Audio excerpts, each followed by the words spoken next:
Hello, and welcome to episode number 83 of the Point of Convergence podcast. As always, I am your host, ExoAcademian. Within the vast historical literature associated with the UFO phenomenon, there are references to numerous kinds of craft sighted and numerous kinds of entities encountered. Interestingly, even within a subset of a certain group of entities, distinct patterns sometimes emerge, suggesting specific enterprises have been undertaken at various points in history by these various groups. One such unique pattern took place between sometime in the late 20th century, stretching up until around the turn of the millennium. This specific endeavor was concentrated around what have come to be known as abductions. In other words, this specific enterprise involved not just sightings, but people being abruptly, physically taken from their homes to some other place, whether this be an apparent spacecraft or some alternate realm, where specific actions were undertaken, involving both physical examinations and what can only be described as activities pertaining to a large-scale reproductive program. This extensive reproductive program, involving at minimum untold thousands of human beings, saw men and women having reproductive material taken from them, eggs from women and sperm from men, as part of a scheme to produce what have come to be known as hybrid beings, entities part conventionally human and part something else. The question around the nature of this something else is a matter of some debate, one that we'll be delving into in this episode. Once the initial extraction of a reproductive material had taken place, many abductees/contactees/experiencers, pick your designation of choice, and those involved have differences of opinion on what they prefer to be called, were later shown what, for all intents and purposes, appeared to be their very own hybrid offspring. Sometimes these others, most often colloquially referred to as aliens, would ask these human abductees to interact with said offspring to fulfill some form of developmental bonding. Said abductees/contactees often mentioned feeling both a deep connection to these apparently hybrid children, while also sometimes feeling a sense of revulsion arising from their atypical form. As I mentioned, this specific hybridization enterprise seemed to phase out around the turn of the millennium. At this point, many of these abductees/contactees/experiencers were telepathically told that they wouldn't be seeing the apparent aliens nearly as much anymore, indicating the enterprise had been successful enough that a page was now being turned. Of course, the specificity of this entire enterprise raises many intriguing questions. What was the ultimate purpose of this hybridization program? What role, if any, do these apparently hybrid offspring play in the future of human civilization? And in what way might this enterprise serve as a kind of fail-safe against the potential of a coming Earth cataclysm that experiencers of this type were warned was bound to be our civilization's fate should we fail to turn from our misguided, erring ways? These are the profound but mind-bending issues we'll seek to find some clarity around in this, the 83rd episode of the Point of Convergence podcast.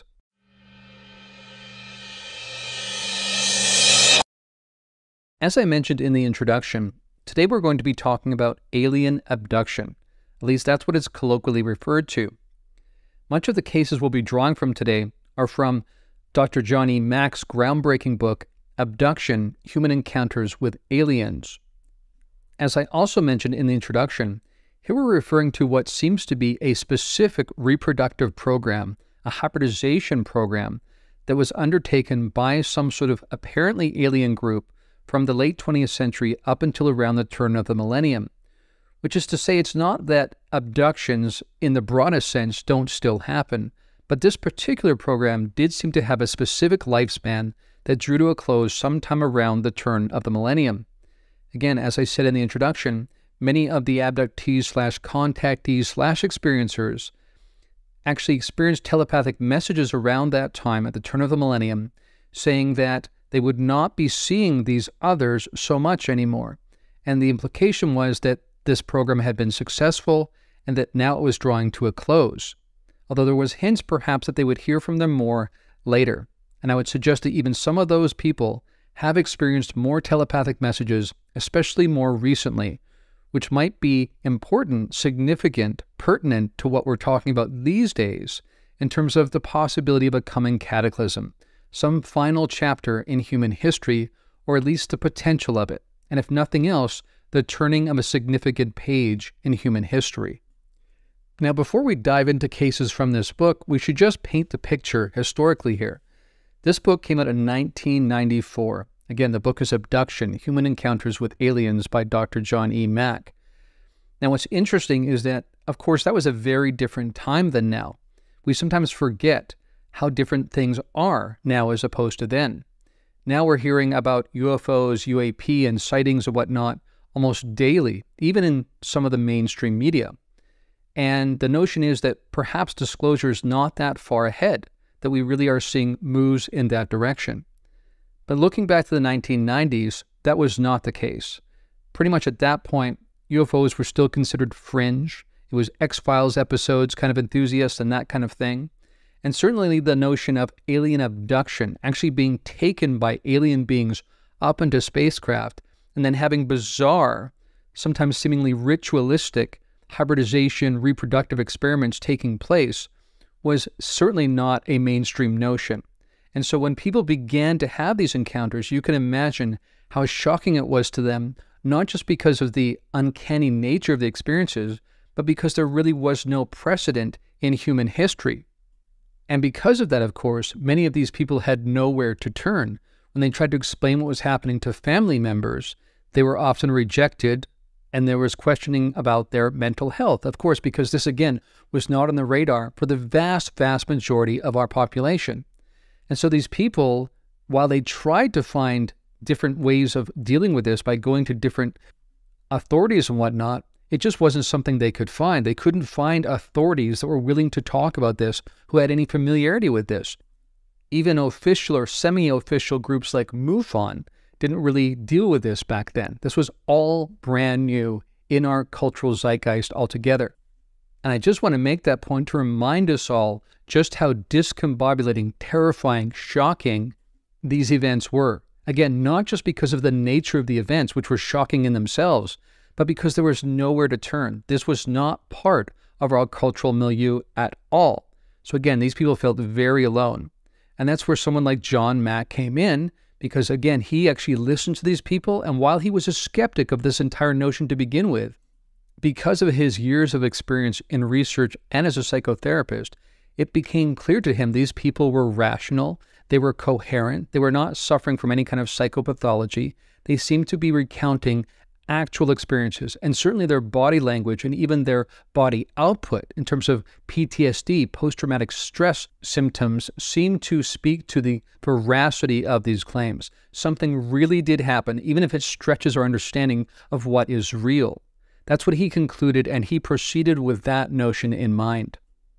I'd also like to remind us here that while times have changed, and the notions of UFOs/UAP in our midst is much more of a mainstream conversation now, and the government certainly seems to be not only taking it seriously, which they always did, but what's different now is they're taking it seriously and they're acknowledging there is a there, even if it's only kind of a coded kind of message at this point. But the general public is slowly being acclimatized to this notion that there are anomalous objects or phenomena in our skies and elsewhere. Hence we have AARO, which is tasked to get to the bottom of what these objects are, what these phenomena are that seem to be with impunity coming over U.S. airspace and whatnot. But again, all of the focus there is on the objects, on the phenomena in the sky, right? Not on what's actually happening to people. We are not yet publicly dealing with the messages experiencers have received, the encounters that experiencers have been through. So in that sense, things haven't changed all that much. And I can tell you that experiencers still feel often left out of the public conversation right now because they are not being listened to. They're not being sought out for their testimony. Hopefully that will change soon. Okay, let's address something else that I hinted at in the introduction. The question of what do we call these others? Now, on the one hand, we often refer to them as aliens, and even this book is subtitled Human Encounters with Aliens. I'll just remind you there that aliens doesn't necessarily mean space aliens. As I mentioned recently on a Liminal Frames podcast episode, I think it was, I had a friend who had a band in high school called Alien and the Psycho, And that actually is a translation of a passage in the Old Testament where actually the alien there was a different human tribe, right? So that's interesting. This term doesn't necessarily mean extraterrestrial. And even if it means extraterrestrial, it doesn't mean that it might not have some sort of genetic link to us. And I raise that because there is some evidence that these others, these particular others, at least some of them, do have a link to us. Now, some would suggest this means that they are us from the future, perhaps time-traveling neo-humans, or as Michael Masters has coined, extraterrestrials. So when some people say non-human intelligence and land on that as a new term, I sometimes am more comfortable with a term like non-conventional human intelligence because, again, we don't know that it's absolutely not human.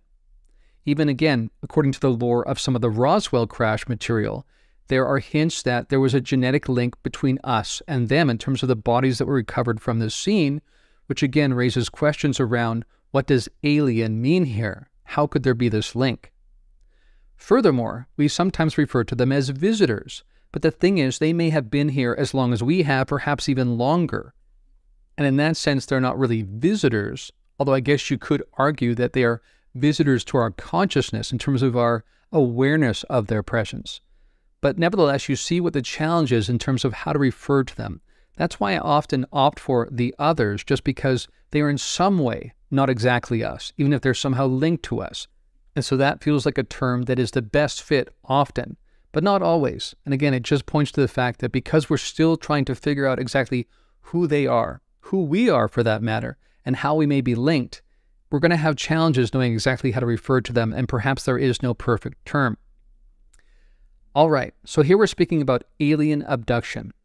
Now, this is a notion rooted in popular culture because there actually are stories now, accounts that have come out, and most people are now at least aware of the elements of these reports. And they include the following elements. Number one, missing time. Abductees often report periods of time during which they cannot account for their whereabouts or activities. 2, presence of aliens. Abductees frequently report being taken aboard a spacecraft and encountering non-human entities, which are often described as gray-skinned, large-eyed, and hairless beings. Number 3, medical examinations. Many abductees report undergoing medical procedures, including the insertion of implants or the taking of tissue samples. Number 4, telepathic communication. Abductees often report receiving information or instructions from the aliens telepathically, that is, mind-to-mind contact and communication. Number 5, paralysis. Abductees frequently describe being unable to move during the experience. Number 6, fear and anxiety. The experience of alien abduction is often described as terrifying, with abductees reporting feelings of fear, anxiety, and helplessness. Now, regarding this last piece, a key distinction to make here is that these particular kinds of encounters are particularly shocking, more so than sightings in the sky, even when those involve telepathic downloads, because these specific abduction encounters involve coming into close contact with beings of a decidedly non-conventional nature. Their form, their shape, their presence is shocking in itself. And also because the encounters are, number 1, abrupt. One moment you're alone, and the next moment these beings are there with you in close quarters, often after passing through solid walls, no less. And number 2, because these encounters are physical in nature, meaning they manifest as solidly there as anything or anyone else in our waking state consensus reality. These are not dreams, visions, or examples of hypnagogia, as skeptics try to insist. Now, regarding the recounting of experiences with apparent aliens in apparently abduction experiences, much of this material arises from hypnotic regression. That is to say, a therapist puts a person under hypnosis, and then with the aid of that hypnotic regression, they are able to recover more material than they necessarily remembered consciously. But we should make the point here that many of these people do have conscious memories, and it's the conscious memories that led them to the therapist to begin with. If they had no memories of this, they wouldn't have sought out someone like John Mack in this book, Abduction, to begin with. These people were not suffering from any kind of malady otherwise. It was the nature of these experiences, which they consciously remembered, that made them seek out some sort of assistance to make sense of what was going on, again, because it did seem to stretch the notions of our consensus reality, our model of reality altogether. So I want to make that point. These people sought out a therapist like John Mack because they consciously remembered having experiences that were uncanny in nature. And in this case, the therapy helped them uncover more memories to bring more clarity to them. Now, I want to make this clear. While hypnosis done poorly can lead to false memories, it's also my perspective that regression done properly, according to strict protocols, can be helpful for people seeking to gain more clarity on their encounters when they already have conscious memory of an encounter. That's key. Now, speaking of hypnotic regression as a tool, Kathleen Marden has recently weighed in on this matter. Now, who is she? She is a well-known UFO abduction researcher, author, and lecturer with 23 years of experience in the field. This is what she said recently in an article addressing hypnotic regression as a tool. Quote, "The use of hypnosis to recover lost memories of missing time during a purported UFO abduction has engendered more controversy than nearly any other topic among UFO researchers and anti-UFO research skeptics, deniers, and disinformants. Scholars point out that although hypnosis facilitates the recall of accurate information, we may unwittingly manufacture details that were not previously part of the historical narrative, particularly when the hypnotist presses the client for detailed information that is not available in their conscious memories. Some radical critics extrapolate that imperfect hypnosis is reason to dismiss its use entirely. I disagree," quote unquote.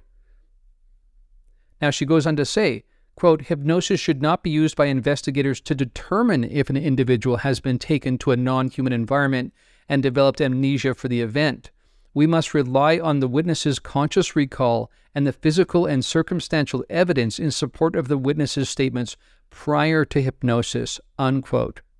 So a couple key points there. We should not be using hypnosis to try to see if there was an abduction event. We should only use it as a tool to further refine statements that were already made based on conscious recall. Secondly, she pointed to the fact that scholars do consider this a valid means most of the time. It's just when it's used improperly that problems arise. Now, speaking of that, what exactly is hypnosis? Why does this work? This is how she defines it. Quote, "Some researchers claim that no one knows what hypnosis is. However, psychiatrist David Spiegel, medical director of the Center for Integrative Medicine at the Stanford University School of Medicine, informs us that hypnosis involves disassociation in a structured setting, whereby one idea is brought into focus while the field of vision is narrowed. All other competing thoughts are omitted and one's attention is concentrated in a hypermemory. In other words, we enter into a state of intense concentration that permits us to filter out distractions and to focus our attention on a certain past event. This leads to better recall of information than our conscious memory can elicit," unquote. So that's key. It's about zeroing in on a memory, not adding details to the memory. And again, that is only a risk when it is done poorly, when the hypnotic regression is done poorly, or when you have a therapist actually trying to ask leading questions that can take the memory in a different direction and actually produce false memories as a result. But again, done properly, this is about creating a disassociation in a structured setting so as to zero in on an actual memory. All right, now let's get to more of the specifics of the nature of these encounters, the nature of these so-called abduction encounters. Now again, we already dealt with the fact that these are very abrupt and shocking, ontologically shocking, which by the way is a term that Mack actually coined, has to do with the fact that these beings are present in apparently our physical reality. People can feel them when they touch them. When they press against you, you can feel it. You can see evidence that they're moving around your room when they suddenly appear there by passing through a wall or something like that. So first of all, you have to deal with the ontological shock of these beings that should not exist, suddenly being there and apparently manifesting just as real as anything else, the wall they came through, or perhaps the person sleeping in the room next to you. They're just as real as that. But in addition, you are then quickly taken to a different environment altogether. Now, sometimes this environment seems to be in an alternate kind of dimension or alternate realm, alternate state of consciousness. We don't really have a great way to think about these things because this particular construct that people are taken to, report being taken to, seems to be not exactly aligned with our space-time construct as we usually experience it. Now, again, our model doesn't know what to do with this yet. And so we quickly try to drop it into something like a dream or a vision or some example of hypnagogia, like I said before, which is the state between a waking state and a sleep state. But again, this seems to be really happening, but it also stretches our understanding of what can really happen. Now, what's also interesting is even though these are ontologically shocking experiences, and sometimes these others don't have what you might call a great bedside manner, they're not very communicative in terms of emotional awareness, in terms of helping people feel comfortable immediately. Although many experiencers will tell you they do have an emotional component, it just manifests differently than ours does. Which again, shouldn't be surprising because if they've evolved to be mostly telepathic in nature, then their communication happens completely mind to mind. You don't need to have gestures and facial expressions like we do, even tone of voice, because all of that can be communicated telepathically. And in addition to that, they may just be more emotionally muted, have a narrower range of emotion than we do. Now, does that automatically excuse sometimes the abrupt nature of these encounters? Does it excuse the fact that people are not dealt with in as warm a manner as we might want to see from apparently advanced, sophisticated beings that these seem to be for all intents and purposes? No, there is a question there. But again, it's not that they're not emotional, they just have a narrower range of emotion in terms of expression. And perhaps because they are different than us, either because they've evolved to be that way, if they're us from the future perhaps, or just because they are different than us altogether, they don't necessarily understand perhaps what this puts us through, how shocking this is for the human system that has evolved to be aware of certain kinds of possibilities. And a possibility like this makes us go into fight or flight because of our evolutionary impulse. They may not be aware of that. They may not be accounting for that, which again is not to entirely excuse the entire thing, but just to say there may be ways to make sense of this that suggest it's not necessarily cruel behavior. And the reason why I also raise that possibility is because there's this uncanny dual aspect to these encounters, because on the one hand, they can be quite ontologically shocking. In fact, almost 100% of the time they are, at least initially. But these experiencers also report that these experiences end up being spiritually transformative much of the time. They even come to see these beings sometimes as intermediaries between us and God, or source, if you will, the source of the universe. Indeed, furthermore, these experiencers often report that this realm they're in with these others feels more real than this one does, which is confusing to us, again, because we have no contrast. We have nothing to compare this to, those of us who've not had this particular experience. And again, when we hear alternate realm, alternate state of consciousness, that to many people in the general public will feel less real, something other than reality. And yet what's interesting is the experience, the visceral experience, is that actually feels more real than real. That is to say, more real than this. But this is a key part we cannot get past. Again, the vast majority of people, especially when given enough time to reflect on their experiences and to overcome the initial ontological shock, a vast majority come to see these experiences as interpreted as positive. Because again, we always have interpretation being part of the experience here. You have an initial experience and then you interpret it based on your models of reality, your expectations, and your interactions with human beings over time. And that will, of course, reflect on how you think about these experiences. But when people are especially given time to reflect, they often come to see these as spiritually transformative and ultimately positive. And again, as we've discussed on other episodes, this often results in an actual worldview change where people are quite different than they used to be prior to the event. And they don't walk around in fear and turmoil. Most of them don't. Most of them actually are changed in a positive way, what we would consider a positive way, according to measurements like they become less materialistic, they become more concerned about the environment and animals, they become more concerned about their neighbors, and more ready to change their behavior, even change their lifestyle or their career sometimes, to reflect the change in perspective they've undergone because of these experiences, which again flies in the face of what we think about initially when we think about abduction, because again, there's a lot of negative hype with that, especially considering the way that Hollywood and whatnot has often portrayed these events. They often hype up the fear, the shock, the turmoil, and often this is because this is what sells tickets, unfortunately, based on the current center of gravity of our consciousness on this planet. I also want to make the point that this spiritual transformation, this change in worldview, is not an unintended byproduct of these experiences.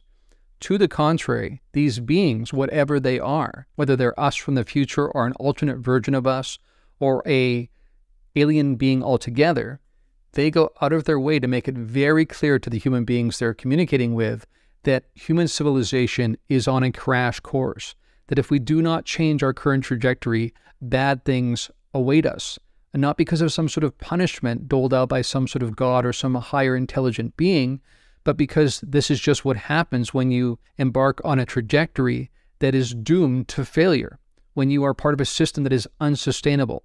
And that's what they see when they see not just our consciousness based so much on fear and greed and negative elements like that, but also what we're doing to the environment, how we're basically killing the planet that we exist upon. They see that it's not going well. And again, if they are us from the future or even beings that seem to be able to move through time, and they certainly seem to demonstrate that, then we should take this very seriously, I would suggest, because this is not just idle banter. They are perhaps relying on what they know will happen according to our current trajectory. And so they go out of their way to impress upon human beings that they interact with. You must wake up. And not just you, but your collective civilization must wake up. You must change course, or something really negative awaits you, something like a cataclysm. And again, as I've said before on recent podcasts, that might not be just some random cosmic event. What seems to be suggested here is that it's actually something of our own making. So this is something we really need to take to heart. This is central to these encounters. And here I would also add that while these particular kinds of abductions as part of this reproduction program seem to have come to a close, experiencers are still having telepathic downloads with these beings and other beings, and are being impressed upon again about the doomsday coming for us if we don't change course. So this is not something that ended around the turn of millennium. These messages are still very much front and center, and indeed you could suggest they're actually increasing both in terms of number and in terms of amplitude, in terms of the urgency that is passed on. Now again, as I already mentioned, many of the experiencers of this particular historical reproductive program say, it's not just that the experience was ontologically shocking, even though it was, and then sometimes traumatizing, very often the case. They often come to believe that it actually is part of some move towards a greater good. And to that end, I want to quote from the book here, quote, "Jerry does not feel that they want to cause me fear and pain and agony. And deep down inside, I think that what they're doing is somehow necessary. It has to do, she said, with races, beings, or whatever coming together to make another creation. This was very important, she said. And as a single person, compared to this big, huge thing going on, I should look beyond myself and know that it's for the greater good," unquote. And then later on, this same abductee is quoted as saying, quote, "At the end of the session, Jerry said, I really do think that they do exist. They are real, and they are interacting with us. Obviously not in any form that we're used to. There's a reason they're doing this," she added. She feels that they are making, whatever you want to label it, another whole civilization. She does not know whether they're going to take it and place it somewhere else, or it's going to be introduced here. Jerry, like many abductees, has dreams of the world as we know it coming to an end and relates her breeding role to this eventuality," unquote. Which again, this speaks to the fact that when these beings are being created, these hybrid beings, it raises the question, to what end? Some people believe that it's to populate a different planet somewhere else. But for many of these experiencers, there's this sense that, one, this could be a failsafe in case we wipe ourselves out, that they would have a way of introducing some element of humanity again, even though we would be a different version of ourselves because we would have the hybrid nature in terms of the alien input as well, a bit of half and half, in other words. Or it could be that these hybrids will actually help us in the future. They will be introduced to the planet so that we can live in harmony together and perhaps both benefit from each other. There is this kind of symbiotic relationship often referred to, or at least implied.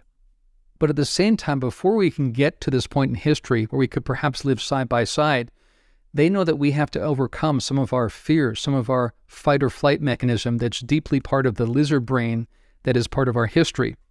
One of the abductees, Scott, talks about this when he talks about his human side first dealing with what these others represent and just how different they are, and how he recognizes that his initial response is not necessarily reasonable.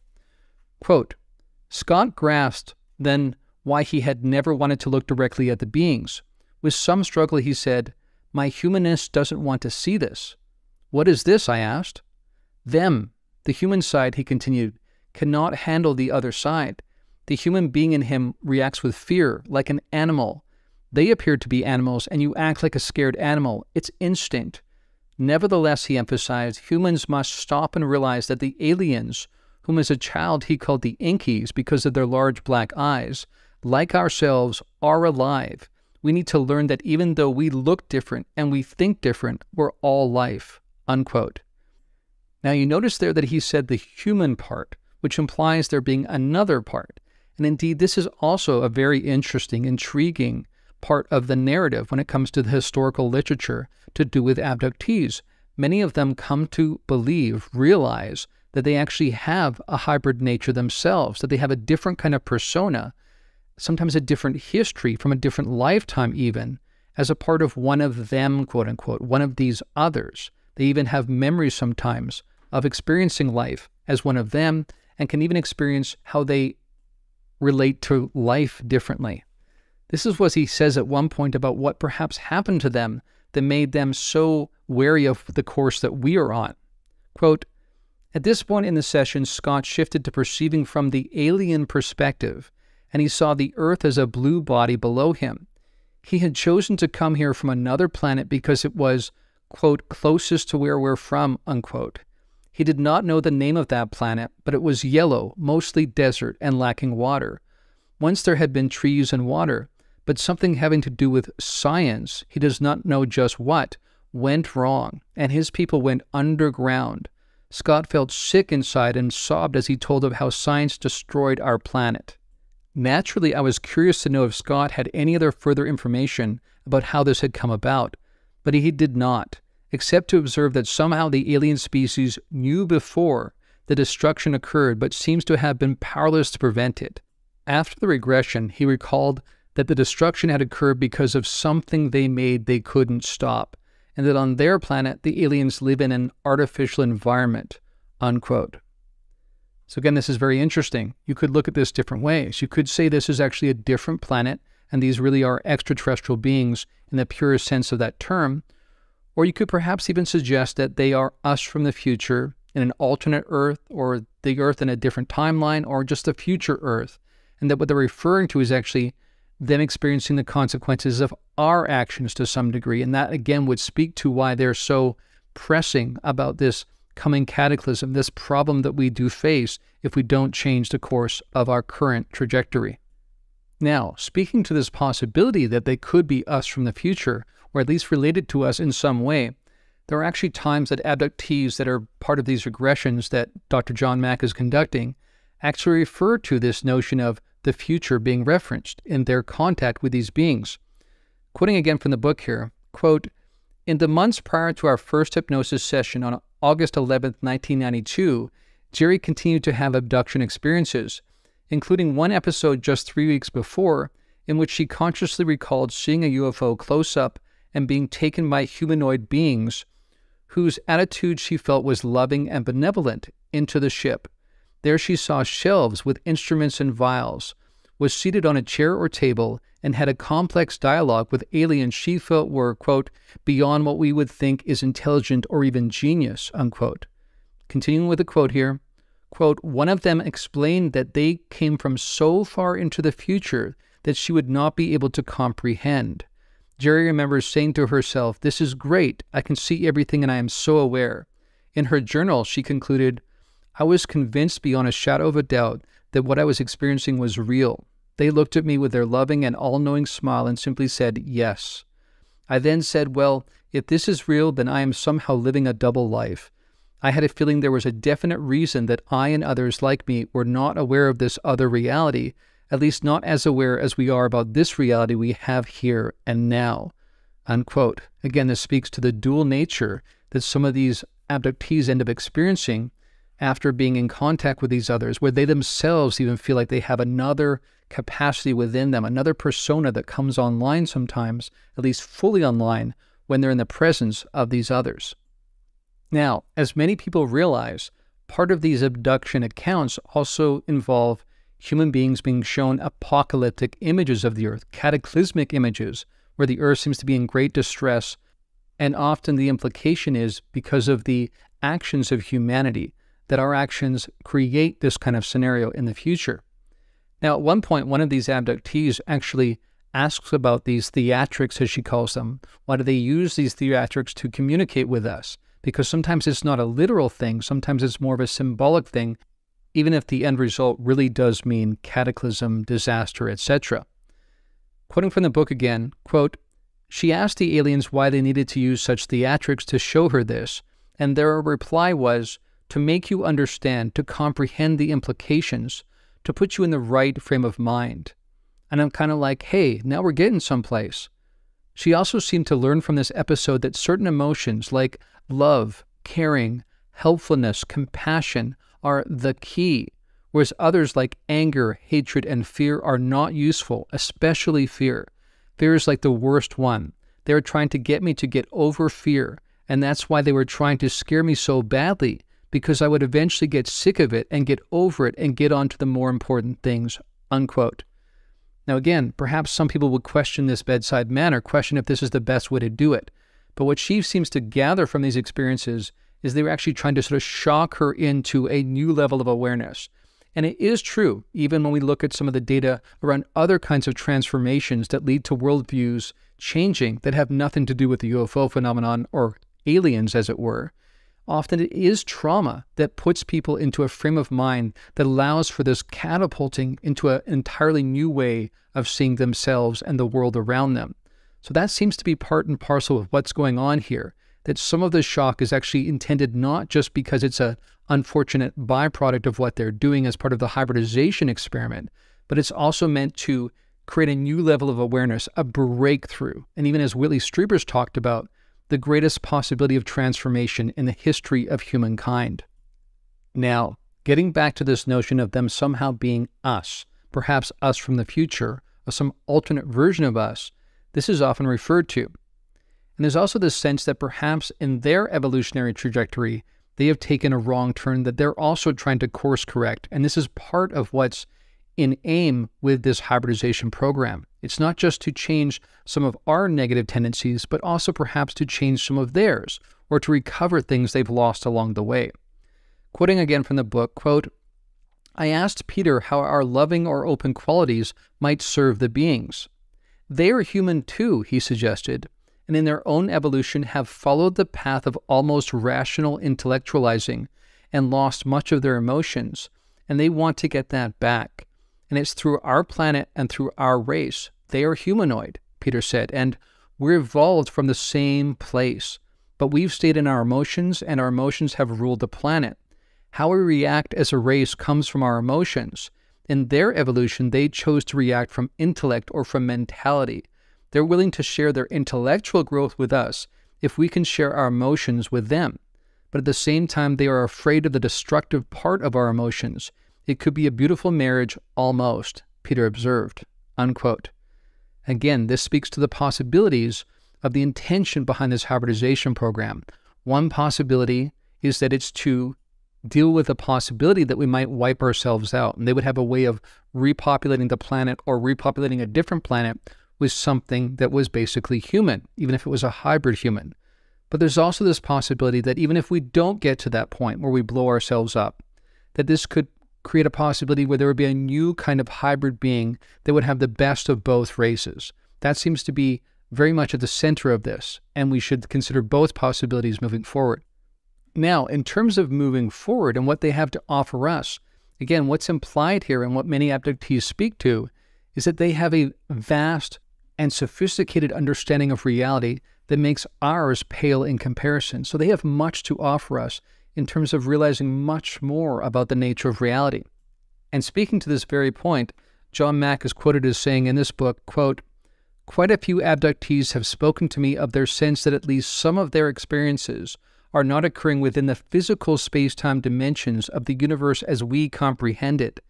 They speak of aliens breaking through from another dimension, through a slit or crack in some sort of barrier, entering our world from beyond the veil. Abductees, some of whom have little education to prepare them to explain about such abstractions or odd dislocations, will speak of the collapse of space-time that occurs during their experiences.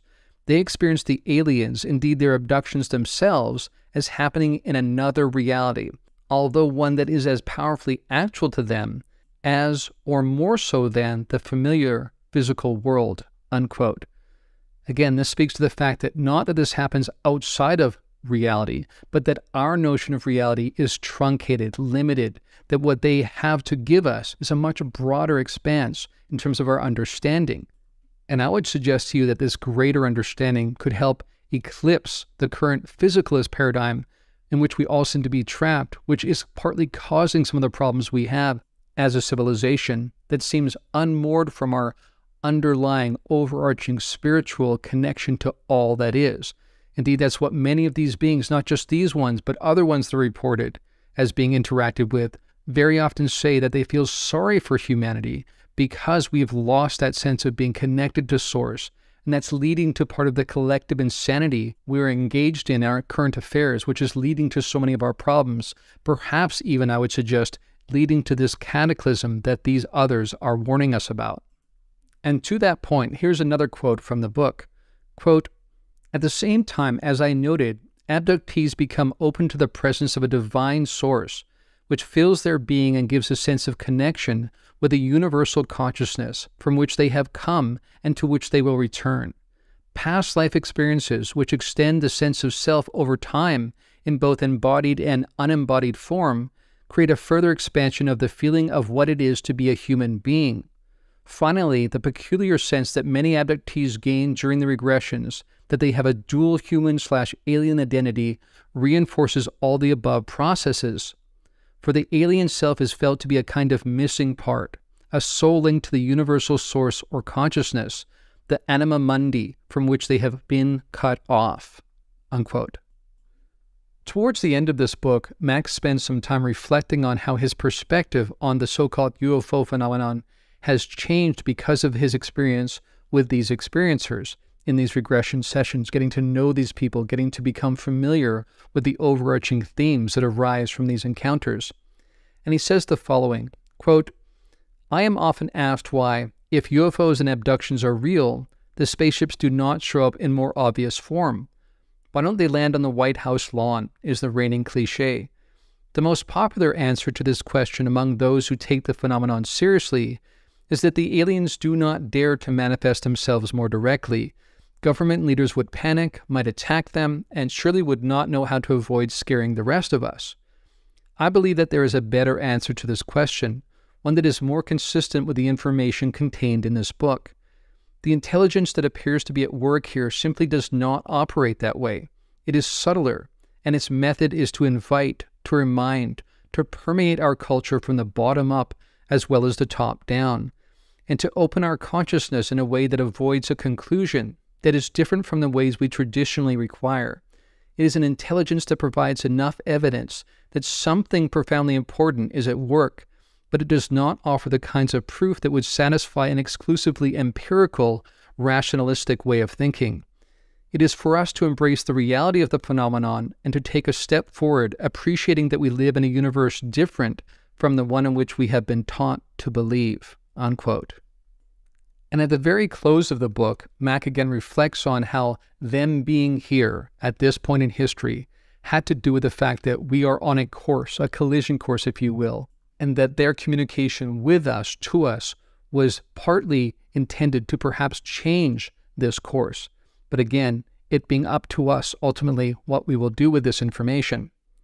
Quoting from the book, quote, "The alien beings have come to the abductees from a source that remains unknown to us. We still do not fully grasp their purposes or their methods. It seems clear, however, that they have had to come to us appearing in material form so that we might know them. Some have speculated that the alien beings have mastered time travel and come to us from the future. Sometimes they even communicate that this might be so. We do not know, but the guiding or regenerative myth of the abduction phenomenon offers a new story for a world that has survived many holocausts and may yet be deterred from a final cataclysm. The abduction phenomenon, it seems clear, is about what is yet to come. It presents quite literally visions of alternative futures, but it leaves the choice to us." Unquote. And on that note, we've come to the close of another edition of the Point of Convergence podcast. If you'd like to support this podcast, you can do so by going to patreon.com/ExoAcademian. But until next time, friends, from deep within the Blue Ridge Mountains of North Carolina, this is ExoAcademian signing out.